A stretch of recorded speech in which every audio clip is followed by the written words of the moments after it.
Agora é doideira. Ih! Olá, senhores, meu nome é Alison e a biblioteca está aberta. Esqueci minha abertura. Vamos começar discutindo o título desse vídeo? A gente está falando pós-modernidade, pós-modernismo, pós-estruturalismo. O que é a pós-modernidade? A pós-modernidade é esse período histórico em que a gente começa a discutir instituições de verdade. A ideia de que existem verdades absolutas começa a cair por terra. A gente falou no último vídeo sobre como os ativismos começavam a questionar essa ideia de universalidades. Para falar, o que vocês chamam de universal é masculino, branco, burguês. Então, talvez as outras narrativas tragam outras verdades. A gente tem um pensamento muito construído por uma ideia etnocêntrica e cientificista. E quando a gente pensa, por exemplo, na literatura africana, nas literaturas orais das comunidades africanas, e é construída a ideia de que, será que é literatura? Porque é oral, a literatura não é escrita. Porque a oralidade pode fazer com que essas narrativas se desmantelem. Mas nas culturas que realizam essa forma de literatura, há uma pressão social e cultural muito forte para que as narrativas se mantenham as mesmas. Agora, se a gente pensar lá nos textos medievais, em que eram os monges copistas, a gente pensa em momentos em que eles mudavam as traduções. A gente tem até a questão da homofobia bíblica, que foi uma tradução mal feita no século passado. Então, essa ideia de a verdade escrita é maior do que a verdade oral cai por terra. A ideia de que a gente pode alcançar a verdade cai por terra. Estamos falando de Freud. Freud, ele surge com a ideia de inconsciente, e o que o inconsciente faz com a realidade? Destrói a ideia de que nós temos consciência de tudo que está acontecendo, inclusive com nós mesmos. A gente está vendo uma destruição da consciência de sujeito que surgiu lá na modernidade. Além do Freud, quem a gente tem? Nietzsche. O que Nietzsche faz? Mata Deus. Nietzsche já constrói a ideia de um super-homem, da morte de Deus, para falar, tipo, a gente não tem mais esse devir. A gente já é uma sociedade vislumbrando outros paradigmas de verdade. A gente já tem um humanismo muito forte ascendendo. Então, muitas das verdades que eram consideradas absolutas caem por terra. Então, a gente começa a questionar seus estatutos. A falar, ué, e de onde vem isso? Ué, quais são as outras verdades possíveis? Quais são as narrativas que não chegaram até nós? Hoje em dia, na pesquisa, a gente tem várias pesquisas de mulheres que foram apagadas da história literária. O que aconteceu com a homossexualidade lá no passado? Foucault faz um estudo historiográfico da sexualidade na história. Então, são histórias que foram apagadas e outras verdades possíveis para a narrativa histórica. Dentro desse pensamento e dessa desconstrução da verdade, a gente tem uma nova estética, uma nova forma de se fazer arte, que é o que a gente chama de pós-modernismo. É esse trabalho artístico que desmantela a ideia de verdades absolutas para deixar uma questão aberta, para deixar o tema livre à interpretação. E dentro desse contexto inteiro, surge o que a gente chama de pós-estruturalismo. O que é o pós-estruturalismo? A gente tinha acabado de falar que no estruturalismo a gente tem uma estrutura fechada em que as partes se relacionam entre si. Isso exige uma verdade desse texto. Só que a ideia de verdade não caiu por terra. Então, o pós-estruturalismo vai falar, sim, a obra literária tem um conjunto de fatores que relacionam entre si para construir verdades.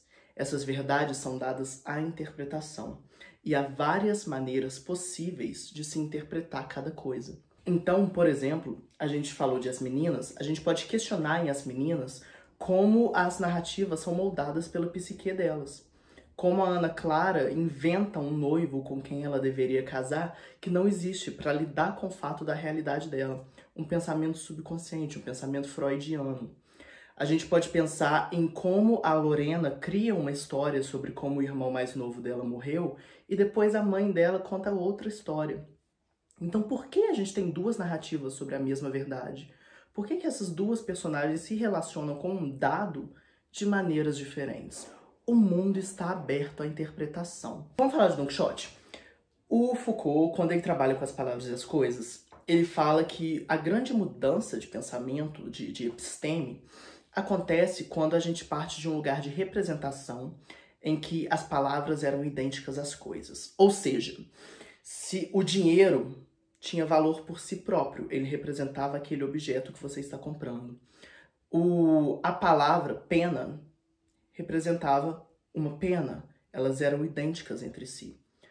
Com o avanço da modernidade, e isso está muito expresso no Quixote, essa ideia cai por terra. A representação passa a ser vista como representação e não como idêntica à realidade. Ou seja, a palavra pena é um conjunto fonético que tem uma determinada função que existe dentro de uma estrutura linguística e que representa o objeto, mas que não é idêntico a ele.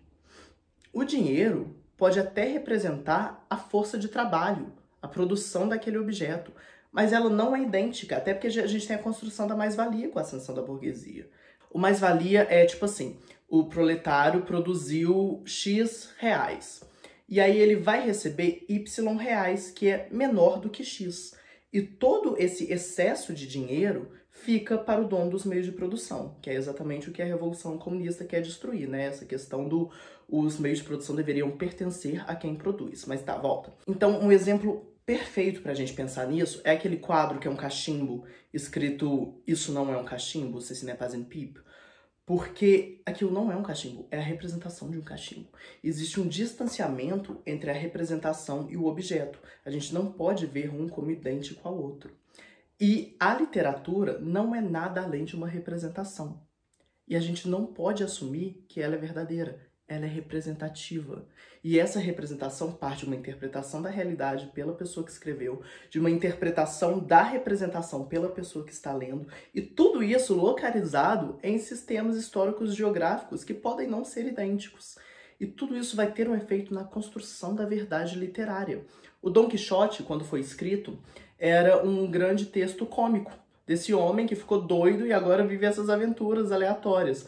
Quando a gente tem esse distanciamento e essa perspectiva um tanto quanto romântica de interpretação de texto, a gente começa a ver tadinho do Quixote. Ele ficou louco, ele está lidando com uma ruptura da realidade. Isso é a gente alocando uma narrativa dentro de outra perspectiva epistemológica, é uma outra construção de verdade. Então a noção de que a verdade é construída rompe com a possibilidade de que a obra literária seja uma estrutura fechada. Na verdade, ela é uma estrutura aberta, em que vários termos servem para diferentes interpretações. E é por isso que nós podemos ter várias análises de um mesmo texto literário. Então, retomando, estruturalismo, estrutura fechada, todas as partes do texto relacionam entre si para construir um organismo vivo. A análise sociológica vem e fala, não é bem por aí, isso não é tão frio assim. A gente tem todo um sistema social, cultural, histórico que está construindo como essa narrativa é criada e como ela vai ser interpretada. A gente tem que ver como isso ecoa dentro do texto. E finalmente o pós-estruturalismo que vai falar, bom, o texto sim é um sistema com várias partes, mas ele não exige uma interpretação fechada. Ele está aberto para diferentes interpretações, para diferentes formulações de verdade e, por conseguinte, para o debate literário. Gente, mês que vem é Halloween. Vamos falar de coisa de terror? Vamos, né? Eu vou estar com a mesma roupa porque eu vou gravar tudo hoje, tá? Beijo da tia.